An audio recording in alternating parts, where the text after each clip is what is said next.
bienvenidos al bloque de entrevista. Mi nombre es Rosa María Loyola y el día de hoy me acompaña el mayor Evaristo Castillo Arce, con quien vamos a analizar varios aspectos importantes y coyunturales que han mantenido en vilo a nuestra población.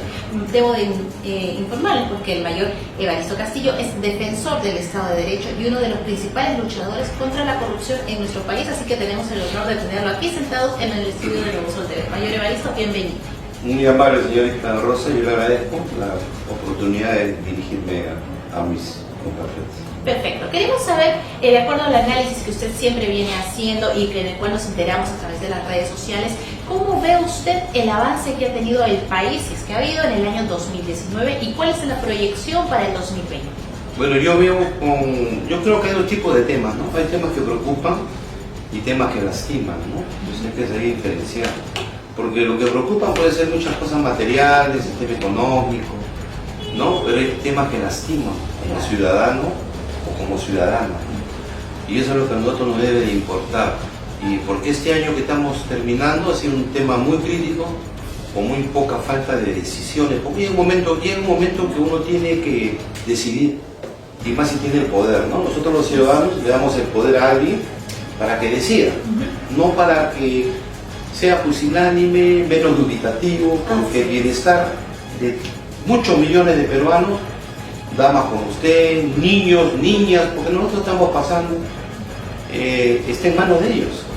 Pero no se ve eso, no termina de verse, se ve en todos los sectores en general, unos más importantes que otros, ¿no? Porque por hacer un ejemplo, el sector turismo es importante, preocupa que no tengamos más que 3 millones de turistas y digamos, oh Dios mío, mientras que España tiene 80 millones y tenemos tanta o más riqueza que España, ¿no? Exacto. Entonces acá hay para generar mucha fuente de trabajo, pues eso nos preocupa, pero sí lastima, por ejemplo, que haya corrupción en las Fuerzas Armadas, en particular en el Ejército, lastima que tengamos una Policía Nacional que al ciudadano lo asusta, lo intimida. Usted va a una comisaría, bueno, hay honrosas excepciones, no todos son iguales, pero yo creo que una gran mayoría sí. El ciudadano no me lo va a dejar mentir. A mí me pasó, discúlpeme, a mí me pasó hace poquito, 3 o 4 días. Y esto lo va a hacer una carta que la va a hacer pública al Ministro del Interior. Porque hay cosas que no se corrigen porque no nos da la gana. O porque, como la señora de Justicia, estamos en otro tono. No sé cómo le dicen en internet. Bueno, está en otro modo. En modo ministro, modo carro, chofer, en modo banquete, modo gano bien y mi familia vive bien. Y no se da cuenta que un ministro tiene que dedicar 25 horas del día, yo le pongo 1 hora más a sus funciones, porque va a ser ministro poco tiempo, pronto se va. Y no puede hacer lujo de decir, ¿sabes que estoy saliendo de misa, que estoy de Navidad? Como un ministro del Interior que viaja a hacer una gran pompa para agarrar un sinvergüenza, pelado ese sinvergüenza que manipula a todo el mundo, y voy como ministro. Eso que le entregue el capitán comisario. No, el ministro tiene que estar en otro nivel, tiene que estar planeando qué hacer para que no suceda, en el caso del ministro del Interior, que cuando llamen que están matando a una mujer y a 3 o 4 niños, se demoran 1 hora y media o más en llegar. Claro, pues yo le diría, señor ministro, tenga en cada comisaría una patrulla con 3 o 4 policías que llamen, patrulla de acción rápido, pasa esto, sale. Y no comenzar a decir, no tiene, el patrullero no está, se fue, el patrullero no tiene gasolina, compadrito, colabórame porque no tengo gasolina, o no llegan nunca, o llegan a levantar muertos. Entonces, esas son cosas que se hacen porque yo trabajo, simplemente no se trabaja. Entonces, hay cosas así, que les repito, que preocupan y cosas que lastiman. El caso de que hay un robo escandaloso en las Fuerzas Armadas de combustible, ¿no? Ya lo vimos con ese señor, es general, espero que sea el general, que ya le hayan sacado del calafón, donaire, o con lo que está pasando ahorita, lo último, ¿no? Y que se hagan las altas autoridades a decir que no son casos aislados, por Dios. ¿Qué somos? 20, 30 millones de tontos los peruanos. No son casos aislados. Acá tenemos millones de peruanos que han hecho servicio militar y lo saben hace tiempo. No solamente con el combustible, con el rancho, con la propina, con los uniformes, con los borseguís, el hospital militar ya no está, ya lo alquilan a los civiles, la familia militar está destrozada. Así es. Ya no hay mística, no hay educación, no hay disciplina, no hay orden. Casi, y lo voy a decir con mucha pena, casi somos como la policía, con honrosas excepciones, siempre con honrosas excepciones. Yo soy el mensajero de todo lo que vivo, ¿no? Seguro me van a atacar, Castillo sin no, no. Estudien el mensaje. Vean el mensaje, ¿qué dice el mensaje? Si es cierto el mensaje o es falso. Y a partir de ahí trabajamos. ¿Quién sería el responsable de la situación en la que se encuentran nuestras Fuerzas Armadas y Policía Nacional? Yo creo que tenemos un gran responsable, y además, desgraciadamente no se le puede señalar, es el presidente de la República. Hemos creado una pomposa, ¿no? Constitución que el jefe supremo de las Fuerzas Armadas es el presidente de la República, que muchas veces que no sabe ni los grados ni cómo funcionar. Sin embargo, es el pomposo, ¿no? Con su banda, con su grado, y lo paseamos y le tocamos la banda. Sin embargo, no sabe ni cómo se utiliza, ni para qué más puede utilizar las Fuerzas Armadas. Tenemos más de 100.000 hombres sobre las armas que podrían estar haciendo muchas labores en pos del desarrollo, pero como no sabe, no conoce, ¿no? Entonces solamente se deja llevar por inercia. Somos un país de inercias y no somos un país de conocimientos, ¿no? Hay un responsable político que yo entiendo que debería ser ministro de Defensa, hay un comandante general. A mí me da mucha pena, por ejemplo, y se lo digo porque yo soy militar y hijo de militar y he visto otro ejército, he gozado otro ejército. También tenía sus cosas, pero no como ahora. Nunca se vio que entraran pues policías a una zona militar con arma en la mano, a las villas militares donde vive la familia militar, donde viven señores como usted y hay niños. No se puede entrar con armas en asesinos. O que se entra a un cuartel que es el lugar sagrado de la patria, donde instruimos a nuestros defensores, ¿no?, de la nación, entre policía con 2 fiscales y se lleven enmarrocados, ¿no?, a un general como un lugar delincuente.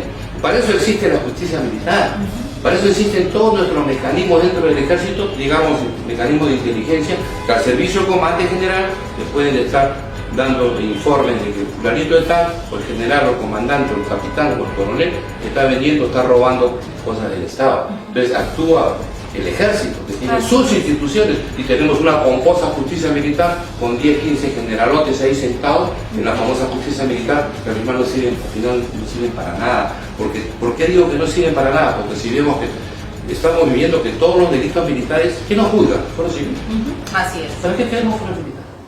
¿No? Pero siempre usted asiste ve ahí pues un montón de generales que sirven para muchas otras cosas que creo que el tiempo no nos va a dar como para explicarlo esto, ¿no? Entonces hay temas así, repito, que preocupan y otros que lastiman.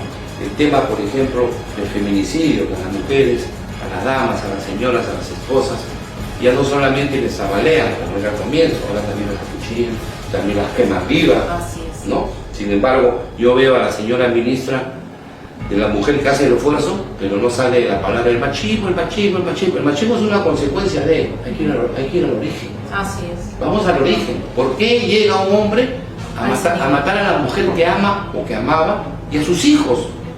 No podemos decir que solamente por esto es machismo, no solamente, no nos quedemos en eso, hay que ver qué pasa más atrás y actuar. ¿Qué falta? La educación podría ser, malas señales en la calle podría ser, la poca justicia. Ahí estaba viendo de que de los 166 casos de feminicidio, solamente se consideran a 15 como feminicidio, los demás son asesinatos comunes. Desde ahí estamos fallando, ¿no? Entonces yo entiendo de que nuestras autoridades tienen que trabajar, y el presidente, porque en el Perú tenemos todavía ese sistema presidencialista, es el poderoso que puede sacar tanto mediocre que lo rodea, y poner gente eficiente que quiera trabajar. Así es. Hay otro detalle importante, porque por ejemplo en la actual gestión que tenemos todavía no se implementan aquellas políticas de prevención a los problemas mentales. No existe en este momento, no hay mayor índice para comenzar a tratar este tema. Entonces, ¿a dónde nos va a llevar esto si no podemos empezar? Escuchamos decir, nos preocupa mucho lo que ocurre en la sociedad, qué pena con estos feminicidios, con estos asesinatos, con todos estos problemas que a diario inundan las portadas de los diarios. Pero no vamos al problema que es en este caso la salud mental del pueblo peruano. ¿A quién debemos decirle hasta cuándo vamos a seguir esperando sentados de brazos cruzados? A que ellos empiecen y den el ejemplo con este tipo de políticas. Yo creo que está pasando algo muy delicado, ¿no? Nosotros nos hemos vuelto un estado parche conducido por un gobierno parche. Nos hemos vuelto una pelota llena de parche. Pasa, salen corriendo, pone el parche, sale el ministro y se despacha y chao. Y dentro de 10 días vuelve a pasar. Y salen casos aislados. Y repiten la letanía. No se trabaja, no hay prevención, no hay una política no digamos a largo, sino a mediano plazo, a un plazo inmediato, si siquiera, ¿no? Yo creo que no, todos los funcionarios públicos, sin excepción, todos deberían de pasar por un tema de capacitación, de capacitar al empleado público, al funcionario público. Luego yo creo que hay que supervisar esa capacitación y control, y luego sancionar, pero sancionar escarmentando. El que falla se va a la cárcel. Entonces, yo le digo a usted, por ejemplo, ¿qué le ha pasado? A mí no me lo van a contar. Usted llega a una comisaría y el malcriado, el uniformado, el malcriado está uniformado, porque es un malcriado, pero lo han disfrazado de policía. Porque yo creo que un policía que tiene una escuela de formación y que ha pasado 1 año, 2 años o 3 y que procede de un buen proceso de selección, señor, buenos días, ¿en qué lo puedo servir? Oye, ¿qué quieres? Pues por favor. Claro. Así lo trata de policía. Ahora van a decirme, es que es un caso aislado. No es un caso aislado, es un caso casi generalizado. Así es. ¿No? Y después viene el alférez y yo soy el mayor fulano. ¿Sí qué quieres? Usted da con una facilidad. Y a las damas, yo por ejemplo, si la detengo usted, digo, señora, está usted sindicada, su cartera, por favor, saque sus cosas. Y yo no le digo, oye, para ahí, te agarro la cartera y para tiro. ¿Qué es eso? Eso es policía. Eso es un pobre diablo disfrazado de policía, Dios mío. Los disfrazamos, no los capacitamos. Y ahí entonces viene la reacción del ciudadano, le van a meter una cachetada y hoy agresemos a la policía. O por ejemplo pasa lo que pasa mucho en provincia, incendian la comisaría, incendian 5 carros. ¿Por qué? Porque la policía no ha recibido capacitación. Porque si la policía obedece a un protocolo que lo tiene que saber un profesional, señor, buenos días, pase usted por favor. Entonces, si se excede el ciudadano, pues ya hubo un protocolo que yo apliqué y después se agarra por el marrón y lo pateo. Pero después, no desde el inicio. Entonces, el ciudadano comienza a respetar a la policía.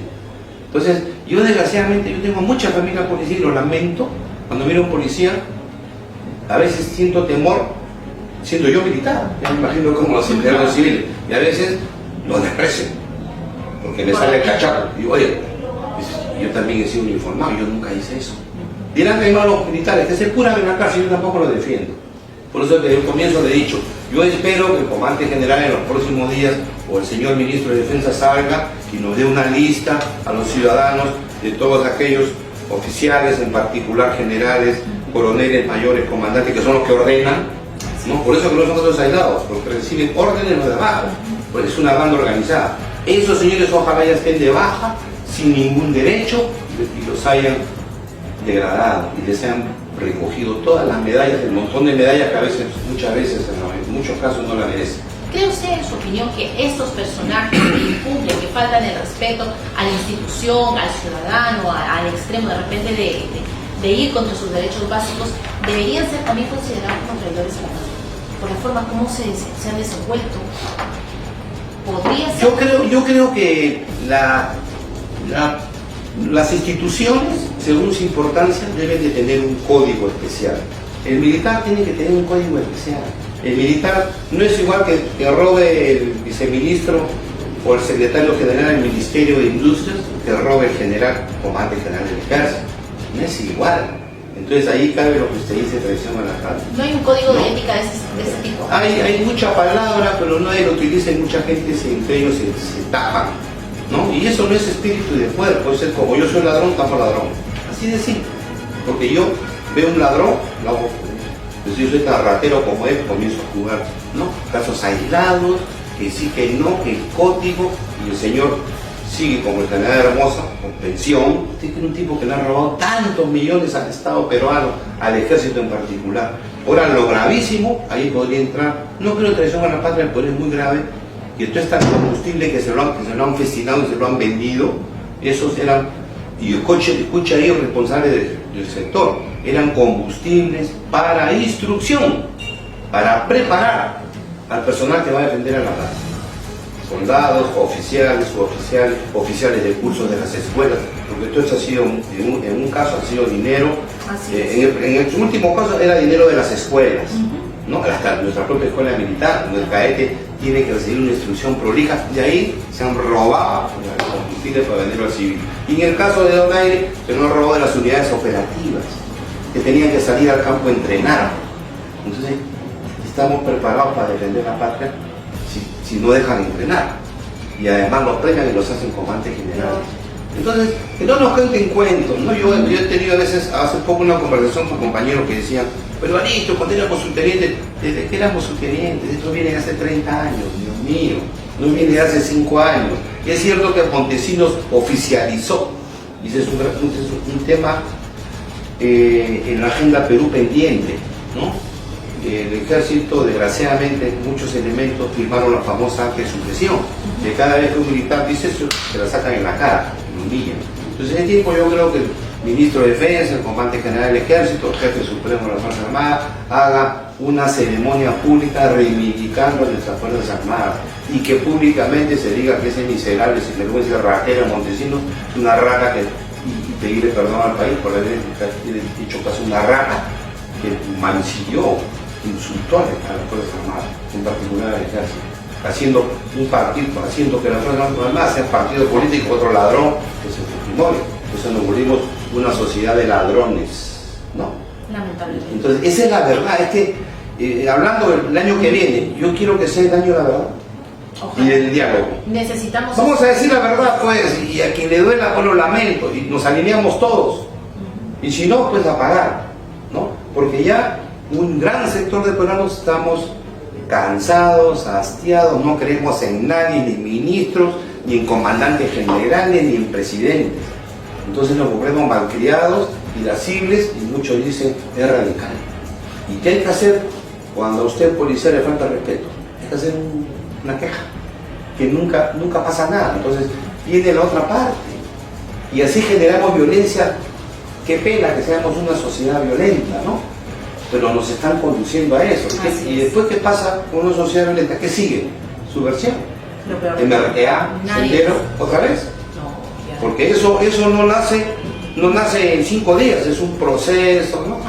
Porque si pasa así en Lima, ¿qué pasará en provincia? No, hace poco veía que fueron a la policía a sacar unos invasores y habían quemado 5 patrulleros. Entonces mi pregunta es, ¿quiénes quemaron ese patrullero? Qué violentos y qué bien preparados. Pues la policía no está preparada para nada. Porque si pasa eso hay que ver de a dónde está el punto flojo, ¿no? O el que comandó eso es un pobre diablo que es comandante o coronel y no ha regalado la luz, ¿no? Porque yo no voy a permitir que me quemen 5 patrulleros. Algo tengo que hacer, ¿no? Pero o los otros están bien preparados, entonces hay que mandar otro tipo de fuerzas, pero no permitir que esto pase. Porque mella el prestigio de la Policía Nacional, mella el prestigio de la autoridad, mella el prestigio del Estado peruano. Y el ciudadano que ve eso se siente indefenso. Se habla mucho de que hay unas teorías conspirativas que indican que se buscaría ya dejar de lado a la Policía Nacional, que se quiere de alguna manera terminar con esa imagen.